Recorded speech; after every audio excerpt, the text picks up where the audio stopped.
60% के उछाल के बाद कच्चे तेल में आज भी तेजी जारी। ब्रेंट क्रूड $35 और नाइमेक्स $32 के पार। कच्चे तेल में तेजी के बाद निकाई छोड़ सभी एशियाई बाजारों में तेजी। डाउ 180 पॉइंट चढ़ा, एसजीएक्स निफ्टी करीब 1% ऊपर। बाजार बंद होने के बाद आए कल हेक्सावेयर और केईसी इंटरनेशनल के कमजोर नतीजे, मगर ब्रोकरेज कंपनियों जेएम फाइनेंशियल और मोतीलाल ओसवाल ने पेश किए अच्छे रिजल्ट।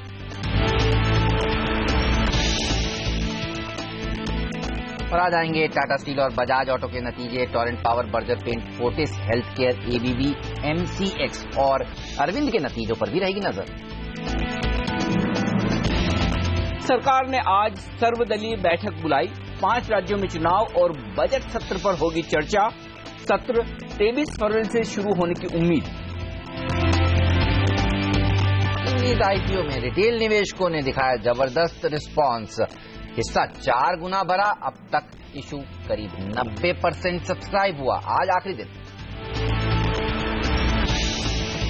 आज ऑटो एक्सपो का दूसरा दिन। कौन से होंगे बड़े लॉन्च, बताएंगे बुलेटिन में आगे।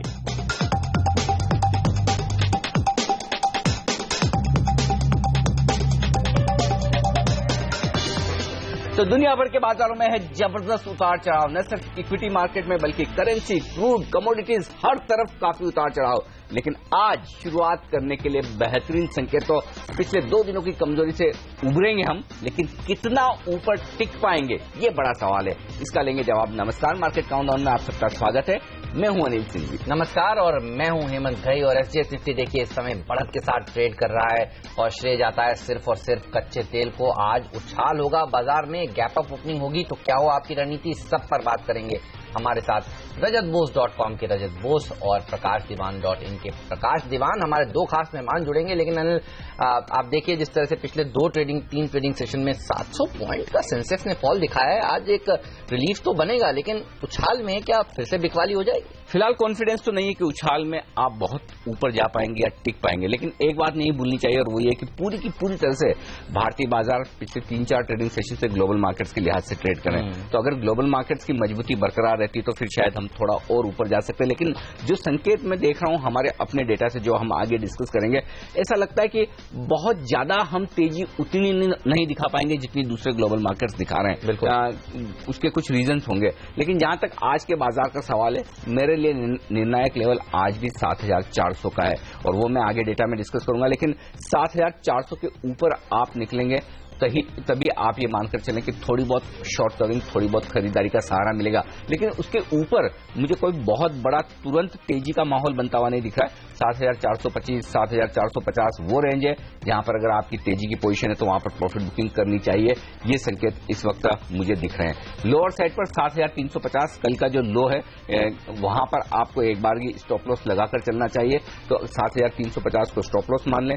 7400 के आसपास बाजार टिक जाए तो वहां पर 25 से 50 पॉइंट की तेजी और होने के लिहाज से आप खरीदारी कर सकते हैं। या फिर आप बड़े स्किल ट्रेडर हैं और ये समझते हैं कि सेकंड हाफ में बाजार कमजोर हो सकता है, तो फिर ऐसे में 7400, 7425 की रेंज में शॉर्ट करने का एक मौका भी देख सकते हैं। लेकिन स्ट्रिक्ट स्टॉप लॉस तब आपका 7450 का होगा, और तब नीचे आप 7350 या 7300 तक बाजार को फिर से आते हुए देख सकते हैं। तो ऐसा लग रहा है उतार चढ़ाव के बीच में कारोबार रहेगा, लेकिन फिर भी थोड़ा सेटल होने दे बाजार को शुरुआती 1 घंटे में, क्योंकि काफी ज्यादा कंफ्यूजन वाला मार्केट है। ट्रेडर्स की राय यही होगी, पहली बात है कि पोजीशन कम करें, ट्रेड कम करें, और करें भी तो ओवरनाइट पोजीशन कम रखें।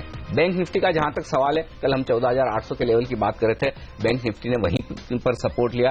आज भी मुझे लगता है 14800 और 14600 ये बैंक निफ्टी के लिए अहम सपोर्ट होगा। और बैंक निफ्टी में स्ट्रेंथ तभी दिखेगी जब ये आपको 15,100 के पार निकलकर टिकने के संकेत दे।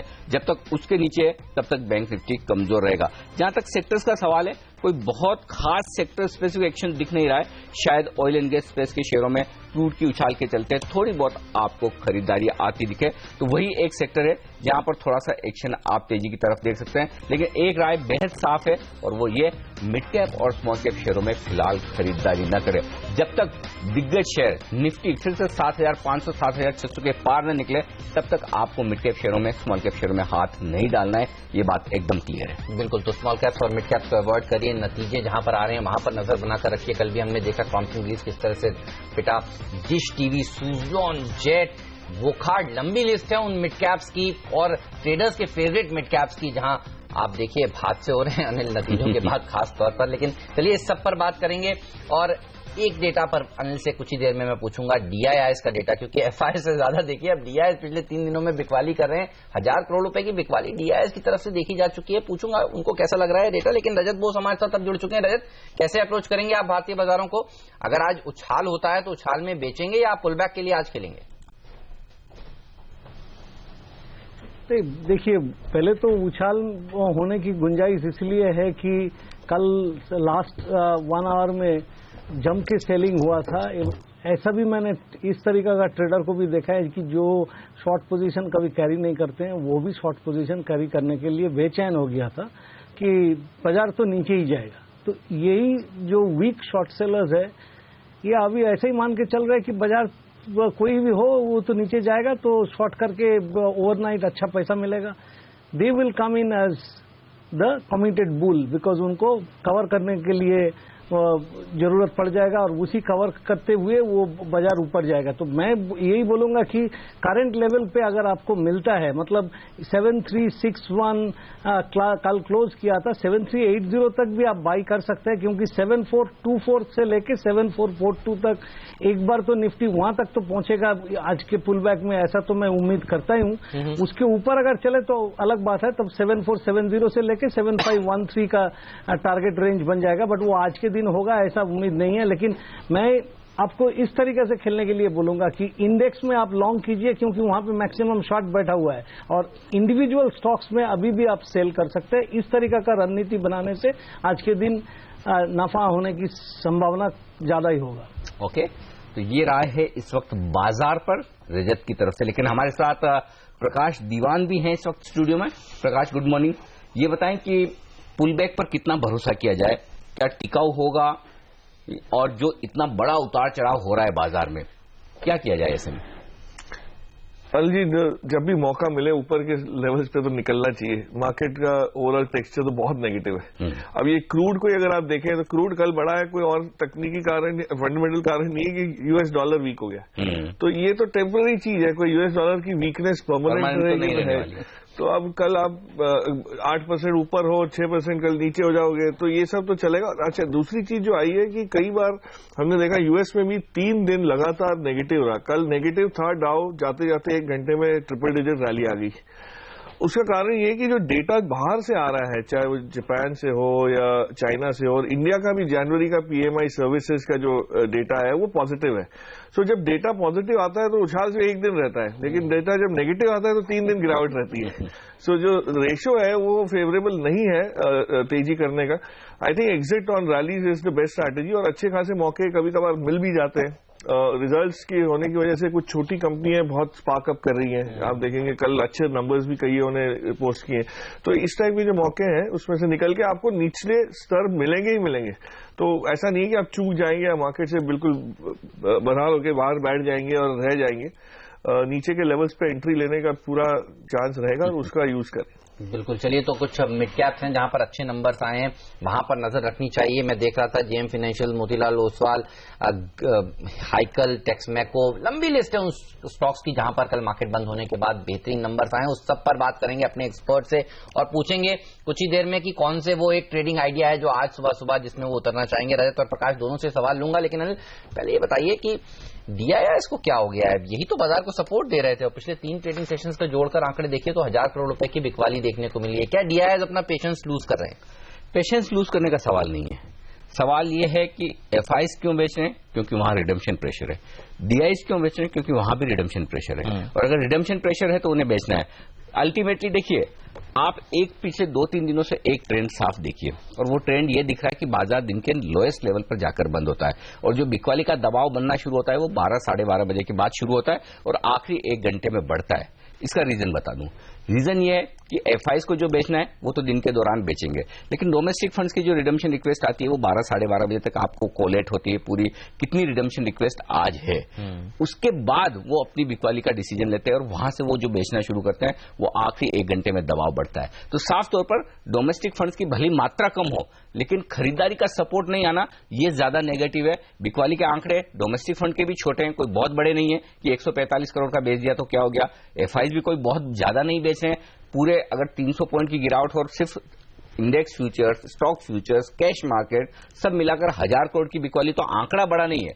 लेकिन दिक्कत ये हो रही कि न FIs को खरीदना है, न डोमेस्टिक फंड्स को खरीदना है, और जो बड़े HNI ट्रेडर्स कह लें या एक छोटा ट्रेडर कर लें उन्हें भी खरीदना नहीं है। तो फिर बाजार टिकेगा कैसे? तो कम बिकवाली के दबाव में बाजार में जो ज्यादा गिरावट हो रही उसकी रीजन ये है साफ तौर पर। बिल्कुल। ये जो आपने कहा, इसी तर्क को आगे ये बताना चाहूंगा कि आप देखिए तो वॉल्यूम्स पिछले 2 दिन में बहुत नॉमिनल रहे, कोई वॉल्यूम में वो नहीं है। तो जो लास्ट में जो 1 घंटे में सेलिंग आती है वो वैसी है कि कोई एब्जॉर्ब नहीं कर पाता, इसलिए थोड़ी सेलिंग होती है फिर। और कल के मार्केट में तो क्रॉम्पटन ग्रीव्स में से इतने म्यूचुअल फंड ने रिडेम्पशन किए, मतलब एग्जिट्स किए हैं कि उसके ब्रोकरेज हाउसेज ने तो कवरेज ही करना खत्म कर दिया। हाँ, अगर इस टाइप का स्टॉक का हाल होगा तो कल उसी में से नेगेटिव नंबर आपको मिल रहा है और खासा उसका योगदान क्रॉम्पटन का है। वैसे ही मारुति का पिछले दिन रहा था। तो स्टॉक स्पेसिफिक गतिविधि भी काफी हो रही है जिसकी वजह से इस टाइप के नंबर्स हमको दिख रहे हैं। बिल्कुल। और मारुति में कल भी हमने देखा था डिलीवरी बेस्ड सेलिंग देखने को मिलती है। इन सब पर विस्तार से शेयरों पर आगे बात करेंगे, लेकिन रजत कह रहे थे कि इंडेक्स को आप लॉन्ग करिए और कुछ स्टॉक्स को शॉर्ट करिए। तो एक शेयर बताइए रजत जहां पर आप कह रहे हैं बिकवाली करेंगे सुबह आज। देखिए, जहां तक बिकवाली करने का सलाह देना है उसमें मैं कहूंगा कि टाटा स्टील और एक्सिस बैंक, ये दोनों मैंने चुना है। टाटा स्टील करंट लेवल पे आप सेल कीजिए, 230 रुपया 50 पैसा का स्टॉप रखिए, 215 से 212 इसका टारगेट बनता है। ये इसी को शॉर्ट करके चलिए, बेहतर रहेगा। और प्रकाश, आप कह रहे थे कि कुछ मिड कैप्स हैं जिनके नंबर्स आपको बहुत अच्छे लगे, जहां आप खरीदारी करना चाहेंगे। एक शेयर बताइए जहां आपको लगता है आज बाइंग करनी चाहिए। फंडामेंटल इसी रिजल्ट तो एक चीज है, लेकिन आगे चल के क्या रिजल्ट्स से एक्सपेक्ट करना वो भी जरूरी है। उस लिहाज से अगर देखें तो एक बहुत छोटी कंपनी है मेक मनी ऑर्गेनिक्स करके, बट बहुत स्पेशलाइज्ड प्रोडक्ट रेंज है इसकी। इन्होंने बहुत अच्छे आंकड़े दोनों टॉप लाइन और प्रॉफिटेबिलिटी के किए। एक ट्रेंड है, मतलब ये देख रहे हैं कि टॉप लाइन ज्यादा लोगों की बढ़ नहीं रही, सेल्स मतलब इनकम नहीं, आय नहीं बढ़ रही, लेकिन प्रॉफिटेबिलिटी बढ़ रही है, खासकर ये केमिकल कंपनीज में जहां पे क्रूड की वजह से इनको बेनिफिट मिला है। लेकिन इस कंपनी ने दोनों ही चीजों में एक बढ़त हासिल की और आगे चल के मुझे लगता है इस वैल्यूएशन पे जो ये मिल रहा है ये कोई आपको बहुत अच्छा रिस्क रिवॉर्ड उसमें फेवरेबल हो जाता है। और बाकी जैसे आपने कहा हाइकल के अच्छे नंबर्स आए थे, जेबी केमिकल्स के अच्छे नंबर आए, तो कई छोटी कंपनी जो है वो एफिशिएंटली परफॉर्म करके अच्छे नंबर देने की क्षमता रख रही है। चलिए, तो मेक मनी ऑर्गेनिक्स ये वो स्टॉक है जो पसंद है हमारे एक्सपर्ट प्रकाश को। यहां पर आप तेजी की साइड की पोजीशंस ले सकते हैं। कल के सेशन में हमने देखा था जेबी केमिकल्स ने सेकंड हाफ में जब नंबर्स दिए थे काफी तेजी देखने को मिलती, चार्ट में देखने को मिल भी रहा है। ये बताइए कि एफएनओ से किस तरह से संकेत हैं, डाउनसाइड कितनी लग रही है, बाजार में कहां तक गिर सकता है? देखिए, 7400 के नीचे अगर आज फिर से क्लोज होता है बाजार तो रिस्क 200 पॉइंट की खुल जाती है, क्योंकि उसके बाद जो ओपन इंटरेस्ट ज्यादा बन रहा है नीचे की तरफ पुट में वो 7200 के आसपास है। तो वही जो 7240 के लो हमने पहले बनाए और 7200 पर फिर आगे हाईएस्ट ओपन इंटरेस्ट शिफ्ट होता हुआ दिखेगा, तो वो रेंज बाद में सपोर्ट का काम करेगी 7200 7250। लेकिन आज बाजार के लिए बेहद जरूरी कि एक 7400 के आसपास या इसके ऊपर क्लोजिंग दे तो ही बाजार में स्ट्रेंथ दिखेगी। और आज जो पहली लाइन मैंने कही कि 7400 आज का निर्णायक लेवल है, उसकी वजह यह है कि कल पूरे वायदा कारोबार में अगर किसी एक सिंगल स्ट्राइक प्राइस पर सबसे ज्यादा ओपन इंटरेस्ट में इजाफा हुआ है तो वो 7400 के कॉल्स पर हुआ है 8.5 लाख शेयरों का। इसका मतलब क्या है? इसका मतलब यह कि अगर आप आज 7400 7425 के ऊपर टिक पाते हैं तो फिर जिन कमजोर ट्रेडर्स ने कल कॉल्स बेचे हैं, मंदी की पोजीशन बनाई है, उनकी तरफ से शॉर्ट कवरिंग आ सकती है, जो कि बाजारों को 25-50 पॉइंट तुरंत ऊपर ले जाने का काम करेगी, जो कि शायद 7450 के आसपास का लेवल होगा। और जैसे उस लेवल को आप पार करेंगे, मंदी करने वाले ट्रेडर्स में वैसा लगेगा कि अब हमें मंदी काट लेनी चाहिए, बाजार में अब तेजी का माहौल बनता हुआ दिख रहा है। तो वो लेवल्स पार करना बेहद अहम होगा। 7,400 से 7,450 की जोन जो है बहुत मुश्किल काम है। हो भी सकता है, ऐसा नहीं कि नहीं हो सकता, क्योंकि ग्लोबल मार्केट्स अगर रिकवर करे तो आप भारी उतार चढ़ाव हर रोज निफ्टी में 100 पॉइंट का देख ही रहे, तो 100 पॉइंट का मूव आज भी आ जाए तो कोई बहुत बड़ी बात है नहीं। अगर वैसा नहीं होता है तो फिर आपको 7,450 के स्टॉप लॉस से शॉर्ट पोजीशन बनानी चाहिए, जो कि निफ्टी पे फिर नीचे की तरफ 7,350 और 7,300 तक के लेवल्स आते हुए दिख सकते हैं। कल के सेशन में देखिए बैंक निफ्टी में ओपन इंटरेस्ट थोड़ा सा कम हुआ है 28,000 शेयरों का। यहां पर थोड़ी सी पोजीशन कम होती हुई दिखी है, शॉर्ट पोजीशन कटी है। निफ्टी में भी थोड़ी बहुत शॉर्ट्स कटे हैं, तो कोई बहुत बड़ा एडिशन मंदी की तरफ भी नहीं हो रहा है। अगर मंदी की पोजीशन है तो भी कम हो रही है, तेजी की पोजीशंस हैं तो भी कम हो रही है। तो वायदा कारोबार से संकेत यही है कि जब हाईएस्ट ओपन इंटरेस्ट आपका 7,400 के फुट पर है, तो उसके नीचे अगर आपने एक क्लोजिंग दे दी कोई बात नहीं, दूसरी क्लोजिंग देंगे तो आप कंफर्म करेंगे कि नीचे की रिस्क खुलती हुई दिख रही है। तो आज ओपनिंग से ज्यादा क्लोजिंग अहम है, और अगर सेकंड हाफ में मजबूती दिखाकर हम 7,400 के ऊपर बंद हो जाएं तो ही आप ये मानिए कि फिर से बाजार में ऊपर जाने की ताकत बनेगी। अदरवाइज फिर 7,200 7,250 आपको जल्दी आते हुए नजर चलिए, तो 7,400 के स्तर पर नजर रखिए। कल हमने देखा था जब दबाव देखने को मिलता तो इसके नीचे जाकर भारतीय बाजारों ने समाप्ति दी थी, और पिछले 2-3 ट्रेडिंग सेशन से देखिए सेकंड हाफ में डेज लो पर क्लोज हो रहा है। तो ये बता रहा है बाजार काफी वीक है। और हमारे एक्सपर्ट्स क्या कह रहे हैं, 5 टेक्निकल एक्सपर्ट से हम राय लेते हैं और आपके सामने हाजिर करते हैं, बताएंगे उनकी राय एक छोटे से ब्रेक के बाद।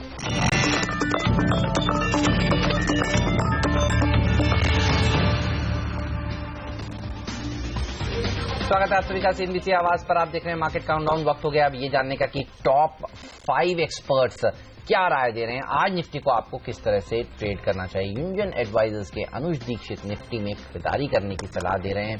टारगेट जो वो देख रहे हैं वो 7420 का है, 7460 तक भी जा सकता है निफ्टी। 7340 का एक स्टॉप लॉस भी जरूर रखना चाहिए।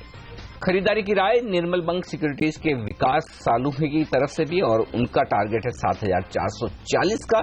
7,320 के स्टॉप लॉस के साथ वो करना चाहते हैं तेजी। IDBI कैपिटल के AK प्रभाकर भी निफ्टी में बिकवाली करने की राय दे रहे हैं। देख रहे हैं वो टारगेट 7,100 तक के नीचे में, और आने वाले दिनों में ये टारगेट अचीव हो सकते हैं। उनका ये मानना है 7,450 का स्टॉप लॉस भी जरूर रखना चाहिए। शॉर्ट करने की राय Krunal Dayma first step capital के, उनकी तरफ से 7,340 का उनका लक्ष्य, 7,455 पर लगाएं स्टॉप लॉस। और टेक्निकल एक्सपर्ट मोहित गावा निफ्टी में बिकवाली करने की सलाह दे रहे हैं। 7,300 टूटता है तो 7,250 भी आ सकता है।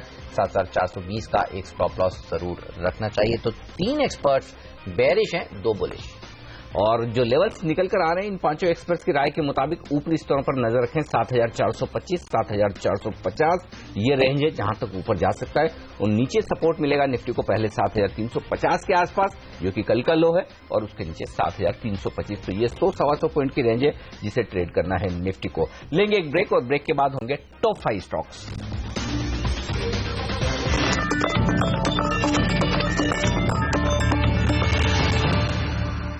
और अब वक्त है टॉप 5 स्टॉक्स का। सबसे ज्यादा नजर होनी चाहिए आपकी कैन ONGC ऑयल इंडिया जैसी शेयरों पर, जो कच्चे तेल में फिर से उबाल आया है, उसका असर पॉजिटिव साइड पर पड़ता हुआ दिख सकता है।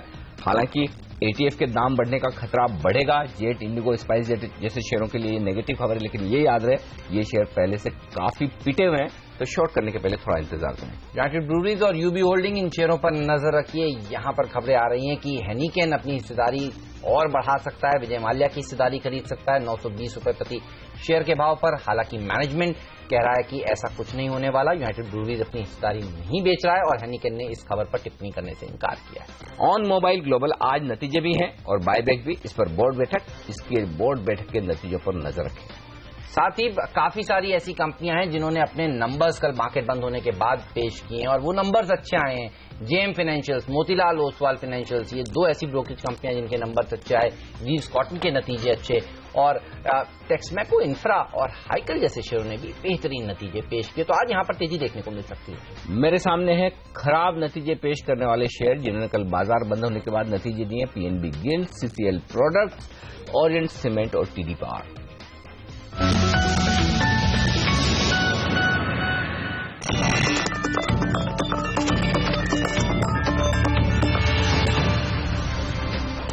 स्वागत है आप सभी का सीएनबीसी आवाज पर। गोदरेज कंज्यूमर्स के मैनेजमेंट से हम बात करेंगे आदि गोदरेज जी से कुछ ही देर में। आपको बता दूं यहाँ पर एक कंपनी को इन्होंने एक्वायर किया है जिसके पास 4000 एम्प्लॉयज हैं कीनिया में, और ये 3 साल से मुनाफे में है। कंपनी ईपीएस एक्रेटिव होगा।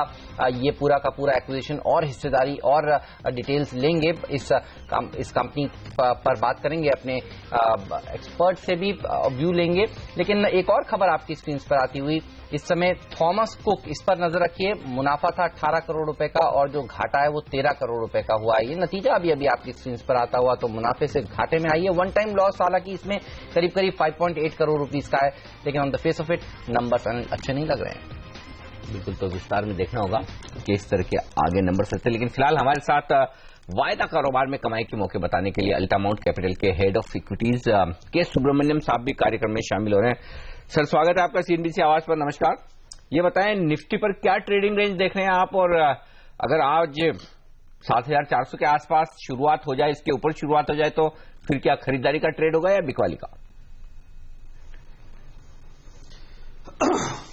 आनंद जी, आई थिंक कल की जो हम गिरावट देखे और लगातार 2 दिन 100 पॉइंट 200 पॉइंट की ऑलरेडी गिरावट देख चुके हैं, तो कहीं ना कहीं मार्केट में ऑफकोर्स वॉलेटिलिटी काफी ज्यादा है। लेकिन हमारा मानना है कि शायद यहाँ पर एक बाउंस का चांसेस ज्यादा लग रहा है, और इसको ध्यान में रखते हुए हमारा मानना है कि शायद यहाँ पर एक फ्यूचर्स ही लेके चले। आई थिंक जो भी हमने देखे थे एसजीएक्स निफ्टी में थोड़ी बहुत पॉजिटिव देखी थी, तो उसके चलते मेरा मानना है कि शायद एक यहाँ पर फरवरी फ्यूचर्स का एक बाइंग की जाए। लेकिन एक हेजिंग के तौर पे शायद यहाँ पर एक 7400 का कॉल यहाँ पर इसका भी एक बिकवाली करके चला है, तो आई थिंक एक अच्छा खासा कुशन मिलता है। मैंने एक मॉडेस्ट टारगेट लगाया 7425 का, लेकिन अगर मोमेंटम अगर बरकरार रहे तो शायद 7450 75 यहाँ तक जाने की पूरी चांसेस है। तो आई थिंक एक पॉजिटिव बाइस लेके चल सकते हैं, क्योंकि फिलहाल लग रहा है कि यहाँ पे शायद एक बाउंस की चांसेस ज्यादा लग रहे हैं। ओके, चलिए, तो यहाँ पर एक उछाल के चांसेस ज्यादा नजर आ रहे हैं। लेकिन आपसे राय लेना चाहूंगा गोदरेज कंज्यूमर्स के ऊपर। प्रकाश, हमने देखा है एक के बाद एक बड़े एक्विजिशंस कंपनी कर रही है, और अफ्रीका के मार्केट्स के ऊपर इनका काफी फोकस है। कैनन केमिकल्स को इन्होंने खरीदा है, ये घोषणा कुछ ही देर पहले हुई है, और ये मुनाफे में है। कंपनी 3 सालों से ईपीएस एक्रेटिव होगा ये एक्विजिशन इनके लिए। गोदरेज कंज्यूमर्स कैसे देखते हैं आप इस खबर को, और इस शेयर पर क्या व्यू है?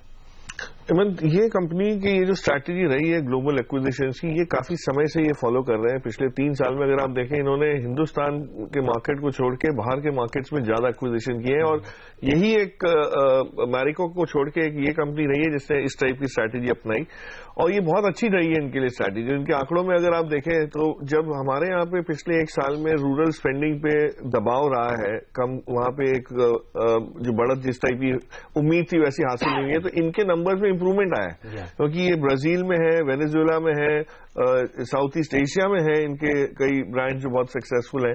तो मेरे हिसाब से ये जिस टाइप का जो एक्विजिशन प्लान है, ये एज पर स्ट्रैटेजी है, विच इज अ पॉजिटिव। और अगर ईपीएस एक्रेटिव, तो बिल्कुल सही है कि cash is being used for the right purpose, क्योंकि इस बिजनेस में कैश जनरेशन जो होता है उसका डिप्लॉयमेंट या डिविडेंड आप देते हैं। FMCG company typically high dividend या हाई बोनस ट्रेंड रहता है उसमें, और इसकी जगह आप एक्विजिशन अगर कर सकते हैं इस माहौल में, तो डेफिनेटली ये आपके लिए पॉजिटिव रहेगा। So it's a very good company, और ये स्टेप जो है इसके लिए पॉजिटिव जरूर है। चलिए, तो अच्छी स्टेप, अच्छी कंपनी, अच्छा एक्विजिशन, विस्तार में हम चर्चा करेंगे मैनेजमेंट के साथ थोड़ी देर में। लेकिन उससे पहले सुब्रमण्यम साहब, आपसे एक राय बैंक निफ्टी पर भी ली जाए, जहां पर कल हमने लगभग पुराने लेवल्स के बेहद नजदीक बैंक निफ्टी को पहुंचते हुए देखा। 14,777 का लो बनाया था। ये बताएं कि क्या कोई ऐसा ट्रेड लिया जाए कि निफ्टी खरीदा जाए तो बैंक निफ्टी शॉर्ट किया जाए, या बैंक निफ्टी में भी खरीदारी का मौका है? आपको वहां पर क्या ट्रेड दिखता है? मुझे लग रहा है अगर निफ्टी में हम लॉन्ग की बात कर रहे हैं, तो इसका डेफिनेटली एक बैंक की सहारा डेफिनेटली होनी चाहिए। और क्योंकि इसका वजह यह है कि यहाँ पर इतनी भारी गिरावट देखें, और इसका यहाँ पर खास वजह रही है बैंक्स के, तो ऑब्वियसली हमारा मानना है कि शायद यहाँ पर लगभग बैंक निफ्टी, या बताइए बोलिए, या तो फिर कोई सभी एक दिग्गज जो कंपनी है एसबीआई, आईसीआईसीआई बैंक, ये सब काफी ओवरसोल्ड लग रहे हैं। और जो भी माहौल बन रहा है, हमारा मानना है कि शायद अभी बजट की तैयारी है, और हो सके यहाँ पर कोई इससे पॉजिटिव मूवमेंट्स मिले और कोई ट्रिगर मिले जिसके चलते यहाँ पर कोई बाउंस मिले, तो आई थिंक करंट लेवल पे कोई शॉर्ट करना आई थिंक हमारे हिसाब से थोड़े बहुत रिस्की ट्रेड हो सकता है। एक लॉन्ग ट्रेड का सहारा ले सकते हैं, लेकिन ऑब्वियसली जहां पर इतनी सारी वॉलेटिलिटी देख रहे हैं उसको ध्यान में रखते हुए हमारा मानना है कि शायद एक बुल स्प्रेड का सहारा है, जहां पर 14,800 इसका एक कॉल के खरीदारी करें जो कल 300-400 के आसपास बंद हुआ था, और साथ साथ 15,200 इसकी कॉल को बेचें। यहाँ पर 210 का एक यहाँ पर आपका इनफ्लो प्रीमियम आता है, तो अगर मान लीजिए मार्केट में एक बाउंस आती है 15,100 के आसपास आती है तो ऑब्वियसली यहाँ पर एक ट्रेड पॉजिटिव रहेगा। और अगर बाई चांस थोड़ी बहुत यहाँ पर स्लगिश भी रहे और थोड़ी बहुत डाउनवर्ड बायस भी रहे, जो हम कॉल 15,200 की जो कॉल बेच रहे हैं उसका भरपूर सहारा मिलेगा, तो यहाँ पर एक ट्रेडर के लिए ये ट्रेड संभालना भी अच्छा यहाँ पर भारी नहीं पड़ेगा और इसको रख सकते हैं। मेरा मानना है कि शायद जैसे जैसे हम एक्सपायरी अप्रोच करेंगे, आई थिंक ये यहाँ पर बैंक्स की हम बाउंस की जो उम्मीद कर रहे हैं, आई थिंक ये स्ट्रैटेजी से आई थिंक इसका भरपूर फायदा उठा सकते हैं। ओके, चलिए तो ये रहा बैंक निफ्टी पर, लेकिन हेक्सावेयर इसके नतीजे कैसे लगे आपको प्रकाश? हमने देखा थोड़ा सा सबड्यूड लग रहे हैं नंबर्स, चेन्नई फ्लड का इम्पैक्ट थोड़ा सा पड़ा है, कितना दबाव में दिख सकता है ये स्टॉक, क्या राय है आपकी? मुझे लगता है मैनेजमेंट ने जो इंडिकेशन दिया उसमें क्लैरिटी भी काफी बाकी है। उन्होंने ये बताया कि भाई बोनसेस ज्यादा रहे, कॉस्ट उनकी एम्प्लॉय कॉस्ट बढ़ी है, कॉन्ट्रैक्शन रहा है रेवेन्यू में भी, बट आगे चल के क्या होगा उसकी अभी तक क्लैरिटी नहीं आई और वो आते मुझे लगता है इतना प्रेशर नहीं रहेगा। So it might have a sentimental impact but otherwise not. बिल्कुल, मैं आपसे विस्तार में बात करूंगा, लेकिन इस बीच गोदरेज ग्रुप के चेयरमैन आदि गोदरेज साहब हमारे साथ कार्यक्रम में शामिल हो चुके हैं और उनसे हम बातचीत करेंगे कीनिया में जो एक्विजिशन किया है कैनन केमिकल का, इस पर। गोदरेज साहब स्वागत है आपका सीएनबीसी आवाज पर, गुड मॉर्निंग। बताएं सर, क्या डिटेल्स हैं इस एक्विजिशन की? ये एक्विजिशन बहुत सिनर्जिस्टिक रहेगा, हमारे केन्या में काफी ऑपरेशंस है अब, उसमें उसके साथ बहुत सिनर्जिस्टिक रहेगा ये एक्विजिशन, और ये हमारा एक्विजिशन काफी एक्रीटिव रहेगा हमारे कंसोलिडेटेड अकाउंट्स में। और ये है पर्सनल हाउस होल्ड केयर का एक्विजिशन है, 40 साल पुरानी कंपनी है केन्या में, और हमने 75% का स्टेक लिया है और टाइम आते बाकी 25% लेने का भी सोचेंगे। मैं समझता हूँ कि केन्या की इकोनॉमी अफ्रीका में सबसे अच्छी तरह बढ़ रही है, बहुत अच्छी तरह कंट्री चल रहा है, तो हम बहुत खुश है ये एक्विजिशन करके। सर, जो आपने 75% स्टेक खरीदा है इसके लिए कितना कैश आपने दिया है? क्या ये पूरी तरह से ऑल कैश डील है? और दूसरा सवाल ये कि कितने कर्मचारी हैं इस कंपनी के पास और किस तरह की बड़ी सिनर्जीज आप देख रहे हैं इससे? ये एक्विजिशन प्राइस अब कॉन्फिडेंशियल है हमारे एग्रीमेंट में, तो मैं नहीं बता सकता हूँ, लेकिन मैं कह सकता हूँ कि ये बहुत एक्रीटिव रहेगा। एम्प्लॉयज कम है ये कंपनी में, लेकिन हमारे करंट केन्या ऑपरेशन में 4,000 एम्प्लॉयज है। जी गोदरेज साहब, भले आप ये न बता पाए कितना आपने निवेश किया है वहां पर, लेकिन क्या कीनिया में आपका ये सबसे बड़ा एक्विजिशन है? नहीं, ये सबसे बड़ा नहीं है, लेकिन ये काफी सिनर्जिस्टिक रहेगा। सर, आपने काफी एक्विजिशन विदेशों में किए पिछले 2-3 साल में, हम देख रहे हैं लगातार आपका काफी एक्सपांशन हो रहा है, तो क्या आपको ये लग रहा है कि हिंदुस्तान के बाजारों की ग्रोथ के बजाय विदेशों में खासतौर से अफ्रीका के बाजार ज्यादा आकर्षक दिख रहे हैं, वहां ज्यादा अच्छी ग्रोथ हो सकती है, कंपनी के पास जो अच्छे खासे रिजर्व और कैश है वो वहां आप लगाना चाहते हैं? नहीं, हमारा कैश की कोई कमी नहीं है। इंडिया में भी हम मैक्सिमम ग्रोथ कर रहे हैं, ऑर्गेनिक और इनऑर्गेनिक, तो हम ये एडिशनल ग्रोथ कंपनी के लिए होगा, इंस्टेड ऑफ नहीं होगा। सर, कब तक ये एक्विजिशन पूरा हो जाएगा, कितना समय लगेगा और कितने साल से कंपनी मुनाफे में है? कई साल से मुनाफे में है और पिछले 3 साल से बहुत अच्छा ग्रोथ रेट भी रहा है, और ये एक्विजिशन कंप्लीट करने को केनियन गवर्नमेंट प्रोसीजर लगभग 3 महीने लगे। ऑलराइट, तो 3 महीने के अंदर ये एक्विजिशन पूरा हो जाएगा। शुक्रिया सर आपका समय निकालने के लिए और आज इस डील पर विस्तार से सीएनबीसी आवाज से बात करने के लिए। तो एक ईपीएस एक्रेटिव है ये एक्विजिशन, और यहाँ पर अभी प्रकाश से हम पूछ रहे थे, उनको ये शेयर पसंद दिए, एक बार रजत की भी राय लेना चाहेंगे। चार्ट्स पर कैसा लगता है रजत ये शेयर आपको? देखिए, जहां तक गोदरेज कंज्यूमर प्रोडक्ट्स का सवाल है, ये आज के दिन ये एक अच्छी खबर के अनुसार ऊपर की तरफ 1280 1285 का वहां तक तो एक बार मिनिमम मूवमेंट देना चाहिए।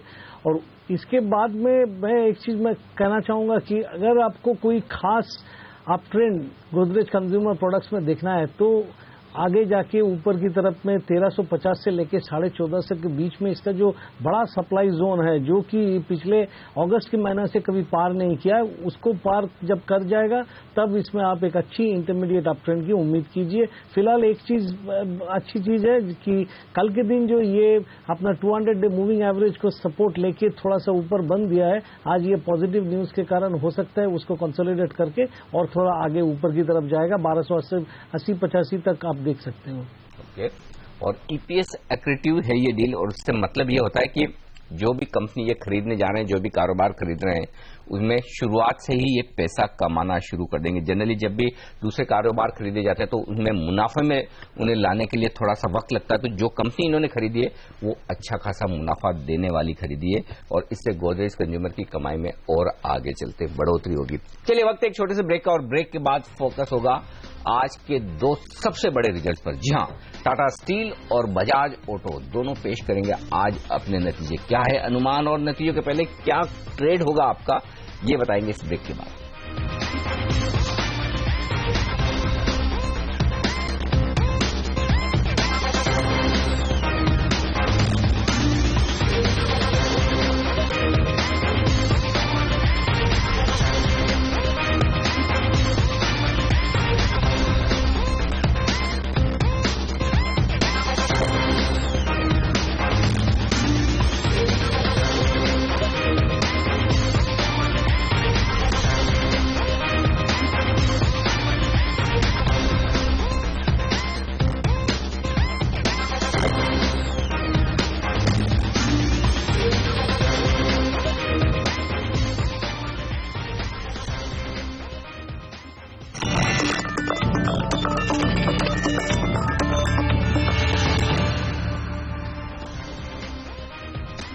स्वागत है आप सभी का सीएनबीसी आवाज पर। आप देख रहे हैं मार्केट काउंटडाउन। आज दो इंपॉर्टेंट नतीजे आने वाले हैं, बजाज ऑटो और टाटा स्टील। टाटा स्टील हालांकि मार्केट बंद होने के बाद जनरली अपने नतीजे पेश करता है। आइए जानते हैं कि क्या एक्सपेक्टेशंस हैं इन दोनों ही नतीजों से। हमारे साथ डिम्पी और पूजा जुड़ चुके हैं।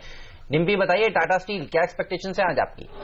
कमजोर रिजल्ट रह सकते हैं टाटा स्टील के, अगर आप इसका कंसोलिडेटेड देखें, और साथ ही सर अगर आप सेपरेट करके सिर्फ भारत का कारोबार देखेंगे, दोनों के अंदर ही मुनाफे में इस बार कमी आती हुई दिखेगी। पहले एक बार कंसोलिडेटेड पिक्चर आपके सामने रखते हैं। इस बार करीब 700 करोड़ रुपए का लॉस आ सकता है, जो पिछली बार के मुकाबले जो कि 150 करोड़ का प्रॉफिट था।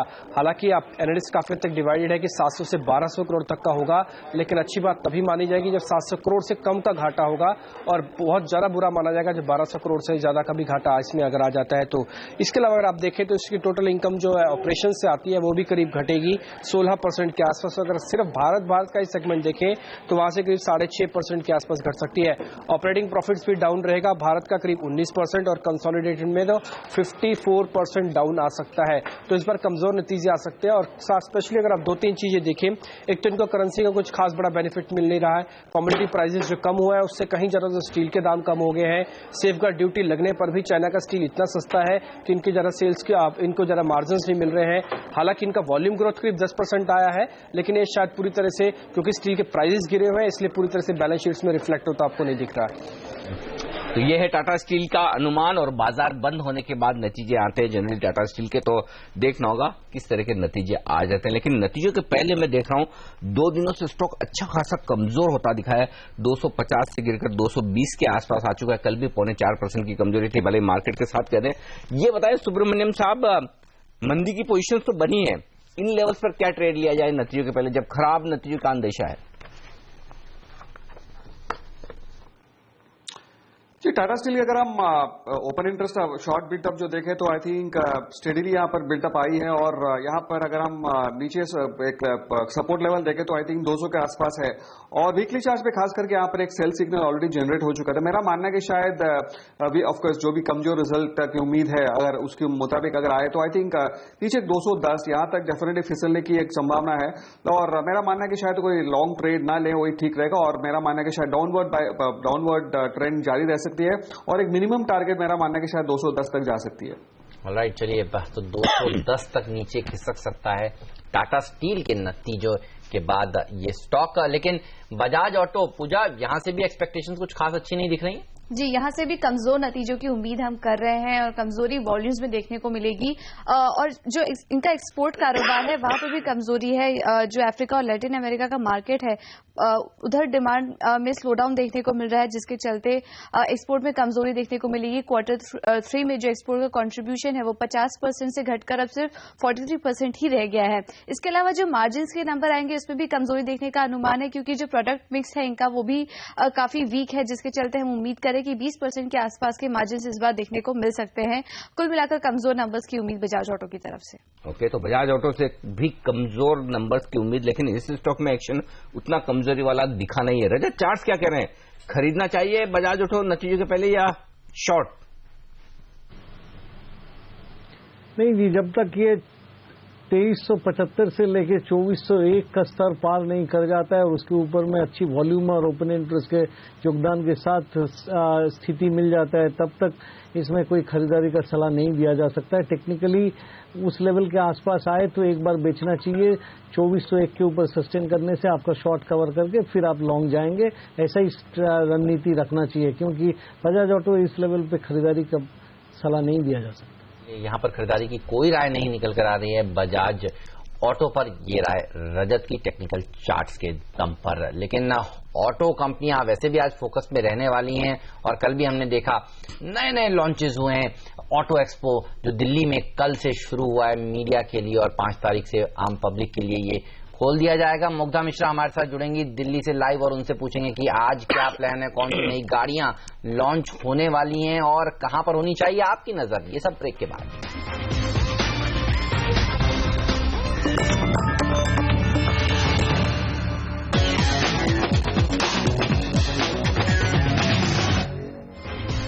और दिल्ली में चल रही है ऑटो एक्सपो और आज है दूसरा दिन। क्या है आज फोकस में, कहां होंगे नए लॉन्चेस, जानने की कोशिश करते हैं। हमारे साथ हमारी संवाददाता है मुग्धा मिश्रा इसी ऑटो एक्सपो से। मुग्धा, बताइए क्या आज एक्शन होगा वहां पर और किस तरह के लॉन्चेस देखने को मिलेंगे? आज सबसे बड़ी बात कि आज ऑटो एक्सपो का फॉर्मल इनॉग्रेशन होने वाला है। नितिन गडकरी और आनंद गेते, दोनों यूनियन मिनिस्टर्स, वो इनॉग्रेट करेंगे ऑटो एक्सपो को आज फॉर्मली। और साथ ही अगर आप लॉन्चेस की बात करें तो आज का दिन भी शांति भरा नहीं होगा। महिंद्रा एंड महिंद्रा अपने 4 व्हीलर्स, कल उन्होंने 2 व्हीलर्स दिखाए, आज 4 व्हीलर्स के सारे प्रोडक्ट्स अनवील करेंगे। XUV एरो कूपे, साथ ही वो सांगयोंग की टिवोली भी आज दिखाएंगे। वहीं मारुति हाइब्रिड का दिन होने वाला है, क्योंकि टोयोटा भी अपने हाइब्रिड प्रोडक्ट्स दिखाएगा और मारुति भी अपने हाइब्रिड प्रोडक्ट्स को अनवील करेगा और साथ ही स्पोर्ट्स वर्जन बलेनो का भी दिखाएगा आज। तो उस पर डेफिनेटली सबकी नजर रहेगी, क्योंकि बलेनो काफी सक्सेसफुल प्रोडक्ट है। तो एक्शन भरा दिन है, देखते रहिए पूरा दिन CNBC आवाज।